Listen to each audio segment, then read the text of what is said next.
Baik, saudara-saudara, Assalamualaikum warahmatullahi wabarakatuh. Selamat sore. Saudara-saudara peserta matrikulasi program Magister Ilmu Hukum Fakultas Hukum Universitas Tadulako. Selamat bertemu di pembelajaran online ini atau di pembelajaran daring dalam proses saudara-saudara menyiapkan diri untuk mengikuti perkuliahan yang insya Allah akan diselenggarakan pada semester pertama sekitar bulan September 2020. Saudara-saudara yang saya pahami, program matrikulasi ini adalah upaya yang dilakukan oleh program pasca sarjana untuk merefreshing kembali ingatan kita terhadap materi-materi perkuliahan yang kita telah peroleh selama kuliah atau belajar di program Strata 1. Yang lain adalah matrikulasi dilaksanakan supaya semua peserta program magister nanti kira-kira berangkat dari titik start yang sama. Karena ada yang baru menyelesaikan kuliah, tentu dia masih segar, ingat terhadap mata kuliah yang dia program selama di S1 itu. Karena sedikit banyak apa yang akan kita pelajari di S2 adalah kelanjutan atau pendalaman dari apa yang sebetulnya kita sudah peroleh selama kuliah di program Strata 1. Jadi apa yang akan kita pelajari nanti di program S2 itu lebih pada upaya kita untuk lebih melakukan pendalaman, penajaman terhadap materi-materi yang sebenarnya sudah kita peroleh selama kuliah di S1. Yang lain adalah kemungkinan di kelas ini ada yang tidak berlatar belakang ilmu hukum, sehingga kita harapkan dengan mengikuti matrikulasi itu sedemikian rupa dapat menyesuaikan diri dengan saudara-saudara atau teman-teman yang lain yang berlatar belakang ilmu hukum. Kenapa demikian? Karena sulit bagi kita untuk tiba-tiba masuk ke program S2 kalau dasar-dasar keilmuan hukum kita itu kurang memadai atau kurang cukup untuk melanjutkan program ini. Karena bagaimanapun di program S2 itu seperti yang saya sampaikan tadi adalah kelanjutan atau pendalaman dari apa yang sebetulnya kita sudah peroleh di S1.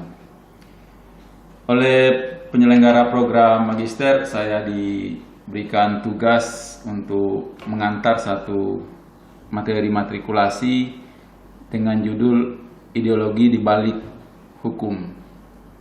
Jadi di sini ada 3 kata kunci sebenarnya yang nanti saya akan upayakan untuk jelaskan sedemikian rupa tentang apa itu ideologi, kemudian apa itu hukum. Kemudian ideologi sebagai subjek dalam judul program matrikulasi ini, kemudian objeknya adalah hukum disambungkan oleh predikat yang ada kata di balik itu. Jadi sebenarnya judul ini mengandung makna yang agak filosofis sebenarnya, karena kita ingin tahu, menemukan atau berusaha menemukan sesuatu yang ada di balik sesuatu. Nah, materi-materi S2 memang sudah pada tingkat atau pada taraf seperti itu. Kita berupaya untuk menangkap makna yang ada di balik sesuatu. Jadi kalau ada sebuah gejala, ada sebuah fenomena hukum, sebagai orang yang belajar sampai di strata 2, terutama yang belajar di strata 3 nanti di program doktor, dia tidak hanya melihat makna yang tersurat, tetapi dia sudah harus berupaya masuk ke makna-makna yang tersirat, makna-makna yang lebih filosofis terhadap suatu konsep hukum. Nah, oleh karena itu saya memahami judul yang kita terima pada sore hari ini adalah sebetulnya judul yang agak berat karena kita ingin mendalami atau menyelami ideologi yang ada di balik hukum itu.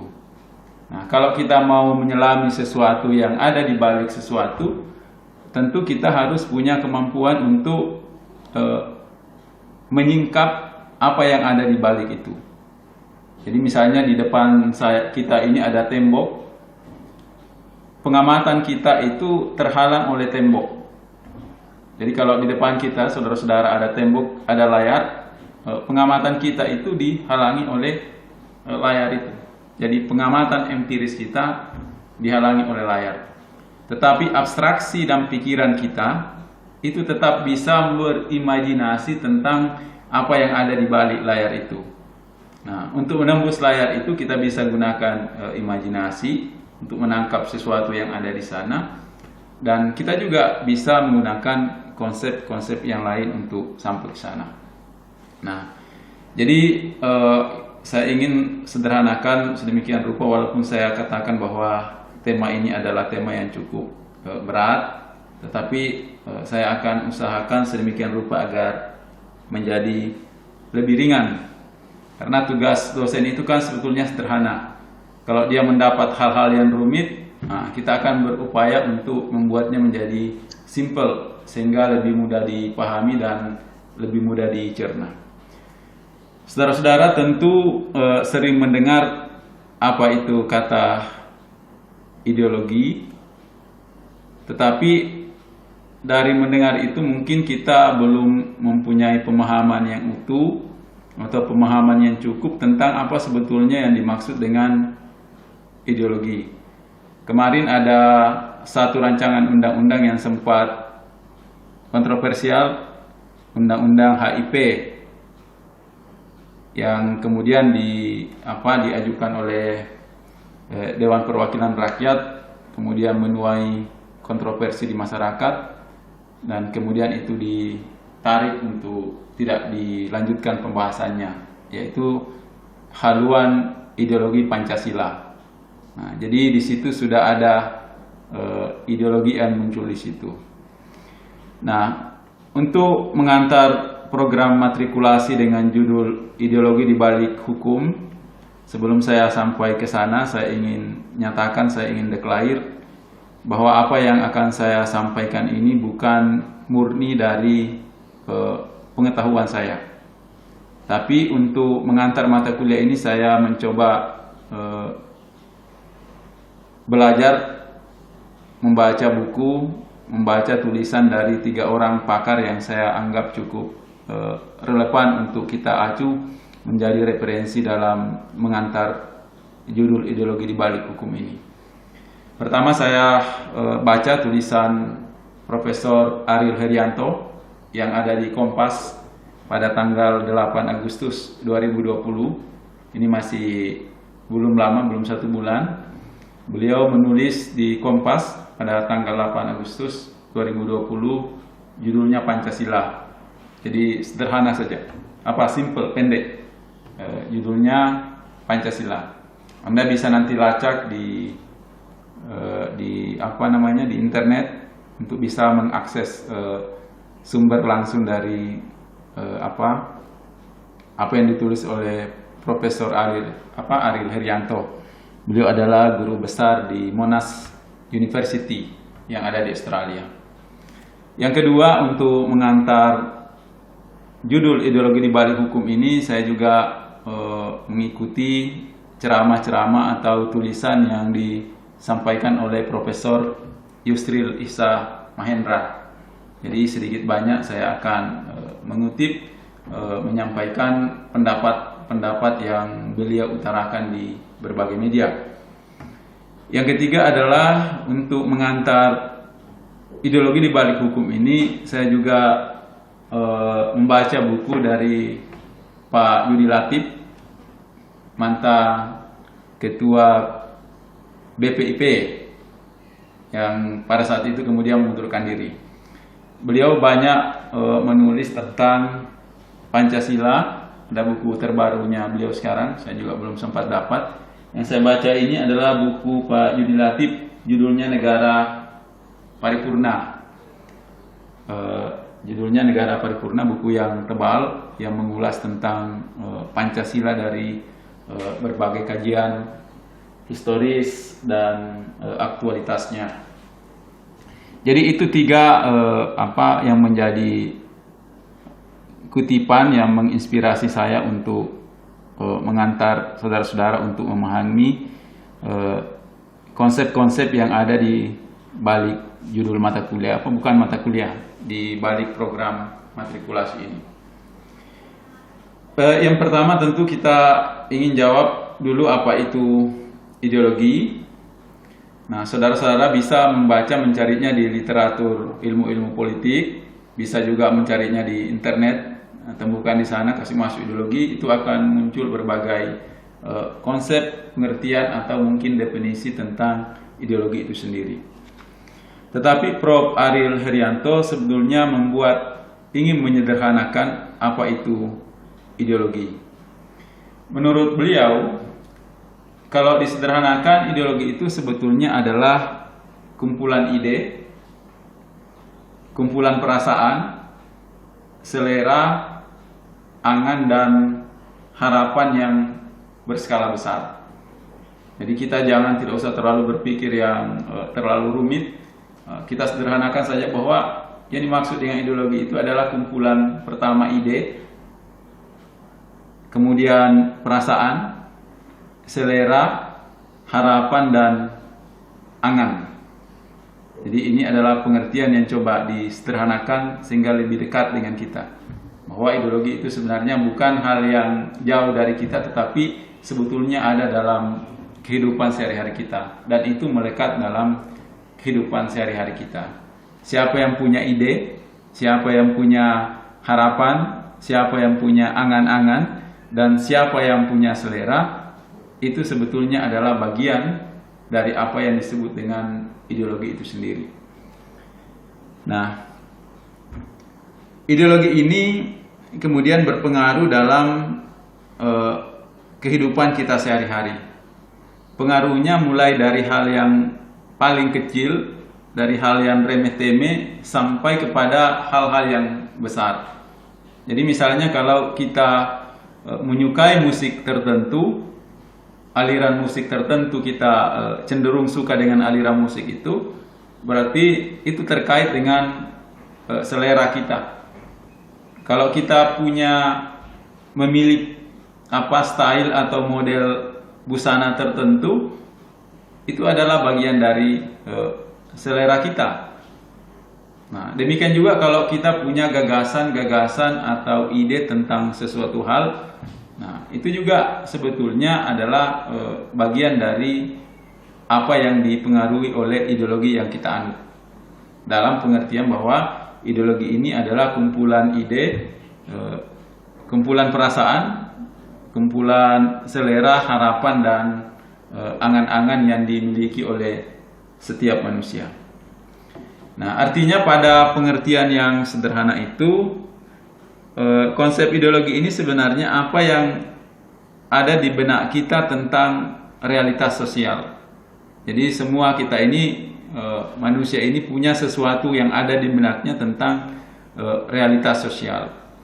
Nah, dalam pengertian itu mirip-mirip sebetulnya antara ideologi dengan apa yang biasa kita kenal dengan konsep kebudayaan. Kebudayaan itu kan cipta, rasa, dan karsa manusia. Nah, itu juga identik pengertiannya dengan apa yang kita biasa sebut dengan peradaban. Jadi ideologi, peradaban dan kebudayaan itu dalam batas-batas tertentu itu memiliki makna yang relatif sama. Tetapi pada persinggungan tertentu ini menjadi berbeda. Kalau peradaban dan kebudayaan itu dia lebih netral. Tetapi ketika kita bicara tentang ideologi tadi sebagai kumpulan ide, harapan, selera dan angan-angan itu dia lebih cenderung diarahkan untuk kepentingan politik tertentu. Jadi di situ mulai berbeda antara konsep kebudayaan, konsep peradaban dengan konsep ideologi. Nah, ideologi ini tidak muncul di ruang hampa, tetapi dia sangat terikat dengan ruang dan waktu di mana kita berada.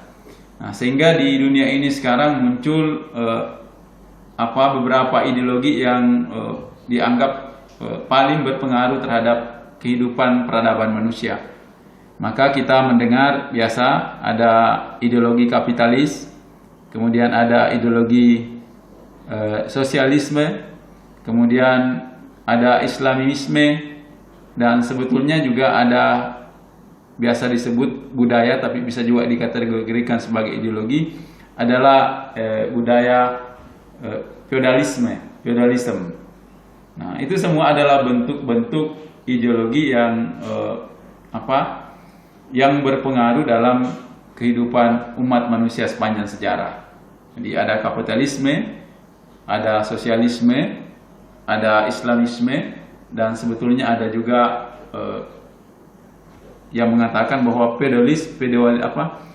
feudalisme itu adalah juga merupakan dari ideologi. Nah, di antara ideologi-ideologi ini secara teoritis bisa kita pisahkan satu dengan yang lain. Bisa kita berikan konsep. Secara teoritis bisa kita katakan bahwa ideologi kapitalis itu berbeda dengan ideologi sosialisme. Ideologi sosialisme itu mungkin ada persamaannya, tetapi berbeda dengan ideologi islamisme. Itu secara konsep, secara teoritis. Tetapi dalam praktik, ternyata ideologi-ideologi ini saling mempengaruhi antara satu dengan yang lain. Di dalam praktiknya di berbagai negara itu tidak ada negara yang murni menganut satu sistem ideologi tertentu. Saya kasih contoh misalnya, konsep badan usaha milik negara. Kalau Indonesia itu kan punya badan usaha milik negara.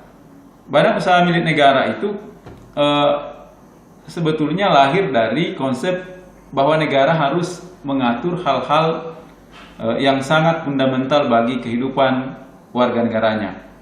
Nah, sehingga dibentuk satu badan usaha milik negara yang akan mewakili negara dalam melakukan usaha-usaha atau melakukan bisnis-bisnis dalam rangka kepentingan negara itu. Jadi kalau kita punya pasal 33 Undang-Undang Dasar 45, di situ ada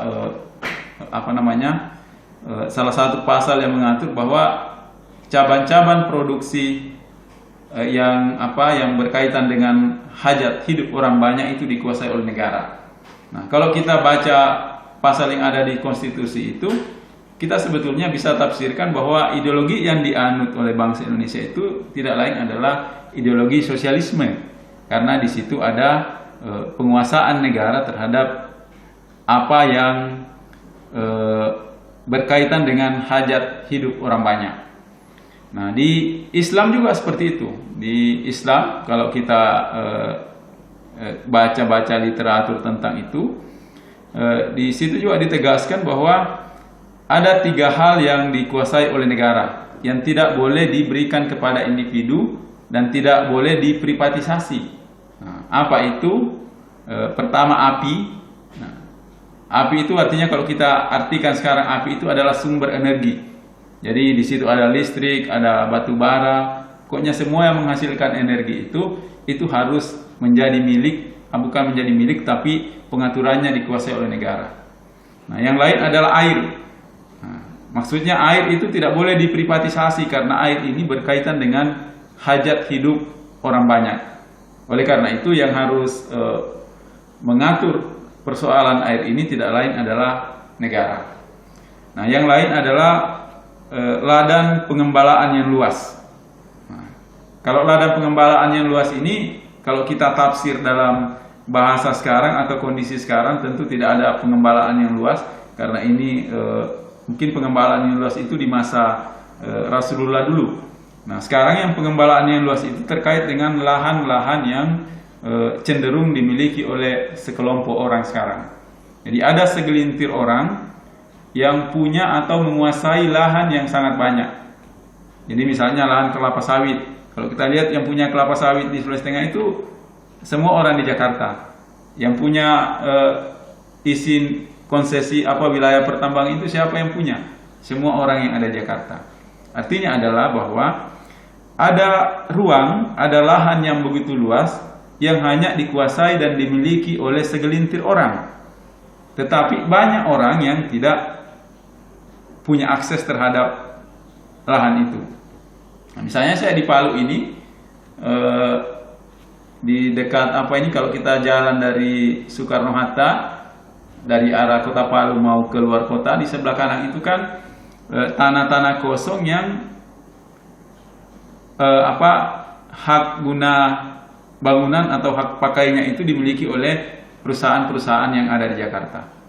Nah, artinya apa? Bahwa lahan yang cenderung terlantar itu dimiliki oleh segelintir orang, sementara orang yang ada di sini itu tidak punya akses. Banyak yang belum punya lahan, banyak yang belum punya rumah karena tidak tahu harus membangun di mana karena tidak adanya lahan untuk membangun itu. Nah, oleh karena itu di Islam digariskan bahwa sumber energi api tadi, air dan pengembalaan yang luas itu harus dikuasai oleh negara. Nah, apa yang ingin saya sampaikan dari sini adalah bahwa dalam praktiknya di berbagai negara tidak ada yang betul-betul murni bahwa kita mengatakan bahwa Tiongkok itu atau Cina mereka paham sosialis, ideologinya sosialis. Nah, tidak seperti itu. Karena kadang-kadang juga kalau di suatu negara itu ada badan usaha milik negara, ya mungkin itu dia salah satu ciri bahwa negara itu menganut ideologi yang sosialis. Nah, seperti di Singapura itu kan semua perusahaan-perusahaan besar itu adalah milik negara. Nah, kalau di Indonesia ada juga badan usaha milik negara, tetapi swasta juga tetap bisa berkontribusi dalam pembangunan kita. Nah, yang lain adalah ada mengatakan bahwa konsep ideologi Islam dengan sosialisme itu beririsan, bisa ada persamaan-persamaannya. Nah, persamaan itu misalnya tadi bahwa kalau konsep kapitalis itu kan dia lebih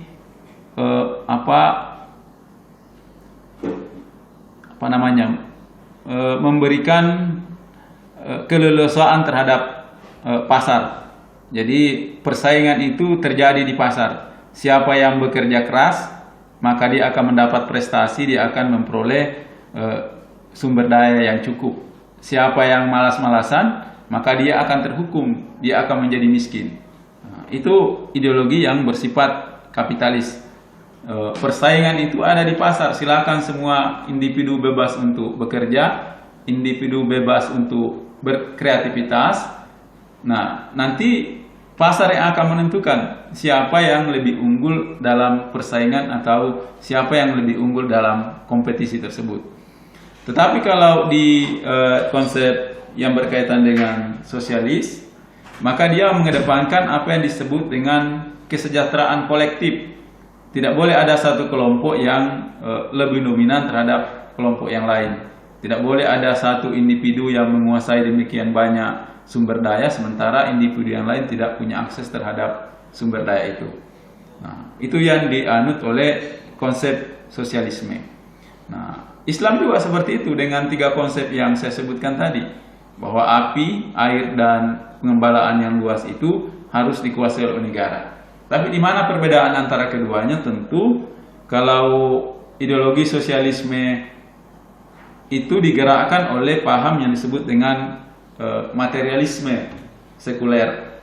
Nah, sementara Islamisme itu bertumpu pada kepercayaan bahwa kenapa sumber daya ini harus memberikan kemanfaatan yang sebesar-besarnya bagi seluruh orang, karena sumber daya yang ada ini tidak lain dia merupakan ciptaan Allah Subhanahu wa taala, Tuhan yang Maha Esa, yang harus digunakan sebaik-baiknya untuk kepentingan dan kesejahteraan bersama. Jadi ideologinya mirip-mirip sama dalam praktik, tapi dia bersumber dari pemahaman yang sebetulnya bertolak belakang. Satu diinspirasi oleh paham materialisme, satu diinspirasi oleh paham yang lebih pada spiritualitas. Nah, itu tadi yang berkaitan dengan ideologi. Nah, pertanyaan sekarang, apakah Pancasila itu kita bisa sebut sebagai ideologi? Ini kan yang lagi menjadi perdebatan sekarang adalah sebagian orang menganggap bahwa Pancasila itu adalah ideologi.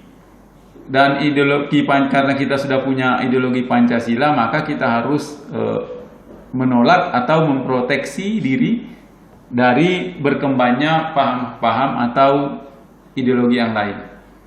Nah, kalau kita melihat Pancasila, misalnya pada sila ketuhanan yang Maha Esa. Kalau sila ketuhanan yang Maha Esa itu kan lebih rentan, lebih cenderung atau terkait dengan keislaman itu tadi. Nah, kemudian kemanusiaan yang adil dan beradab. Nah, kalau kita kaitkan dengan ideologi, mungkin dia lebih cenderung terhadap ideologi yang sosialisme itu tadi. Begitu juga dengan keadilan sosial bagi seluruh rakyat Indonesia. Nah, sementara sila-sila lain itu mungkin dia punya tautan dengan ideologi yang lain. Nah, itu tadi yang saya sebut bahwa sebetulnya secara konsep, secara teoritis bisa kita berikan definisi terhadap berbagai ideologi yang ada, tetapi dalam praktik itu sudah bercampur baur sedemikian rupa sehingga terhadap suatu negara kita tidak bisa lagi mengatakan bahwa negara ini menganut ideologi ini, negara ini menganut ideologi ini. Itu tidak bisa lagi sekarang. Karena antara ideologi-ideologi besar itu tadi juga ini saling berkompetisi satu dengan yang lain. Masing-masing menawarkan ide, menawarkan harapan, menawarkan selera dengan versinya masing-masing. Nah, pertanyaan hukumnya sekarang adalah apakah hukum bisa membatasi atau memproteksi masuknya ideologi ke suatu negara? Nah, misalnya sekarang kan ideologi yang terlarang di Indonesia itu adalah ideologi yang kita sebut dengan komunisme itu. Partai komunis itu tidak boleh dikembangkan di Indonesia. Nah, kemudian yang kemarin itu dicabut badan hukumnya oleh pemerintah ada Hizbut Tahrir Indonesia, yang sebagian orang menyebut bahwa HTI itu menyebarkan ideologi khilafah atau paham khilafah. Nah, kalau menurut saya hukum sebenarnya tidak bisa membatasi ideologi itu sepanjang kita mengartikan bahwa ideologi itu sebetulnya adalah kumpulan ide, kumpulan selera, kumpulan harapan, dan kumpulan angan-angan yang ada dalam diri setiap individu. Karena ideologi ini kan bersifat abstrak, dan sesuatu yang bersifat abstrak itu tidak bisa dibatasi, dilarang, atau dikendalikan oleh hukum yang kita miliki, hukum positif yang kita miliki. Nah, nanti kita lihat lagi yang berkaitan dengan Pancasila. Karena kalau kita bicara ideologi ini, yang saya sebut tadi bahwa ada sebagian orang yang menganggap bahwa Pancasila itu merupakan ideologi bangsa Indonesia.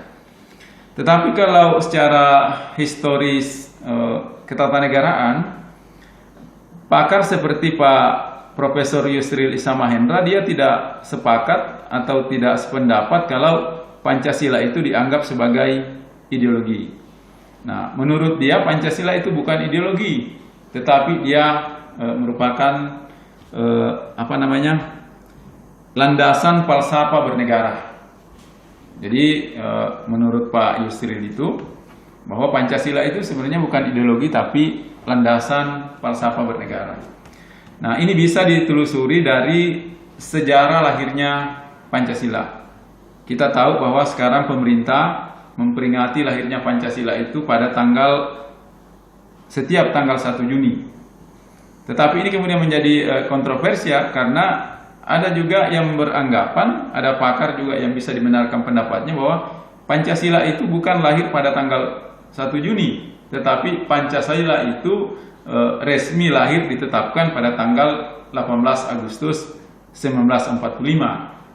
Nah, jadi ini dua versi perdebatan yang masing-masing memiliki argumentasi. Nah, yang berpendapat bahwa 1 Juni sebagai kelahiran Pancasila itu berangkat dari pada saat itu 1 Juni Soekarno berpidato di depan sidang BPUPKI, Badan Usaha Penyelidik Kemerdekaan Indonesia. Soekarno di situ berpidato, dan apa yang dipidatokan itu yang kemudian dikenal selanjutnya sebagai lahirnya Pancasila. Nah, tapi sebetulnya di situ pendapat Prof. Yusril itu menjadi sangat relevan ketika kita mengatakan bahwa Pancasila sebetulnya bukan ideologi. Pancasila adalah landasan falsafah bernegara. Karena secara historis di sidang BPUPK itu ketua BPUPK namanya Dr. Rajiman Widjoningrat, itu dia bertanya kepada seluruh sidang yang hadir di situ, peserta sidang, tuan-tuan sekalian, apakah filosofi Groundslag Indonesia merdeka nanti? Jadi karena kita bersiap untuk merdeka, yang mempersiapkan kemerdekaan ini adalah BPUPK. Nah, BPUPK ini kan punya anggota-anggota. Nah, kemudian mereka bersidang untuk mempersiapkan kemerdekaan Indonesia. Nah, ketua sidangnya Pak Dr. Rajiman bertanya kepada seluruh peserta, seluruh hadirin bahwa apakah filosofi Groundslag Indonesia merdeka nanti? Nah, filosofi Groundslag itulah yang diartikan sebagai landasan falsafah bernegara. Jadi pada saat itu Rajiman tidak bertanya apakah ideologi Indonesia merdeka nanti, tapi Rajiman bertanya apakah filosofi Groundslag dari Indonesia merdeka yang kita cita-citakan. Nah, oleh karena itu kemudian pada tanggal 29 Mei ada pidato pertama yang dilakukan oleh Muhammad Yamin yang memberikan semacam butir-butir tentang filosofi Groundslag itu, landasan falsafah bernegara itu. Nah, kemudian disusul hari seterusnya yang berpidato adalah Mr. Deriften Supomo di tanggal 31 Mei. Jadi ada sudah 2 orang yang berpidato, kemudian yang terakhir yang berpidato pada tanggal 1 Juni adalah Soekarno. Nah, Soekarno ini menyebut 5 sila. Yang pertama dia sebut kebangsaan, yang kedua internasionalisme, yang ketiga adalah mufakat, yang keempat adalah kesejahteraan sosial, dan yang kelima adalah ketuhanan yang berkebudayaan. Jadi Pancasila yang disebut Soekarno pada tanggal 1 Juni itu sebetulnya tidak persis sama rumusannya dengan Pancasila yang kita kenal sekarang. Nah, oleh karena itu masuk di akal sebagian pakar, sebagian ahli mengatakan bahwa Pancasila itu tidak lahir pada 1 Juni karena Pancasila yang disampaikan oleh Soekarno pada pidatonya 1 Juni itu tidak persis sama dengan rumusan Pancasila yang kita kenal dan berlaku sampai sekarang. Rumusan Pancasila yang kita kenal dan berlaku sampai sekarang itu adalah rumusan Pancasila versi 18 Agustus 1945.